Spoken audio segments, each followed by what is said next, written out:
Dduw cariad a chyfiawnder, rwyt wedi dweud, diogel yw'r un sy'n ymddiried yn yr arglwydd. Ar Sul Diogelu, dawn ynghyd yn gynulleidfaoedd wrth bobl. O bob rhan o Gymru. I ymrwymo i wneud y eglwys yn fan lle gall pawb deimlo'n saff. Helpa ni fod yn gymunedau agored.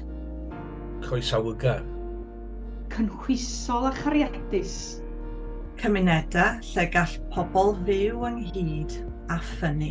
Yn rhydd o bob on a phob niwed. Gyda chywilydd rydym yn cydnabod nad felly y bu bob amser. A chyflwyno nôr newydd i ti y rhai sydd â'u profiadau o'r eglwys yn boen ac yn loes. Diolchwn am ddewrder y rhai a fynd datgelu'r tywyllwch, yn codi llais ac yn galw i gyfrif. Maddau i ni, a helpa dy eglwys i weithio i newid gwell. Fel y gall fod yn gair o heddwch a diogelwch i bawb. Heddiw gydag un llais, gofynnwn am nerth i fod yn eglwys fydd yn barod bob amser. I wrando ac i ddysgu. I werthfawrogi a gofalu. I garu ac i wasanaethu. I warchod ac i fod yn llwches diogel.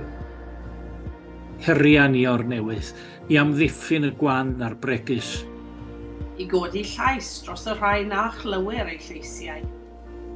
I gerdded ffordd gwasanaeth Iesu. Ac i newynu a sychedu am gyfiawnder. Dduw cariad a chyfiawnder cliw ein gweddi. Tosturia wrthym. Iacha ni. Ysbrydola ni. Arwai ni.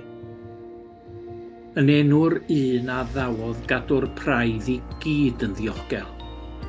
I esur bugail da. Amen.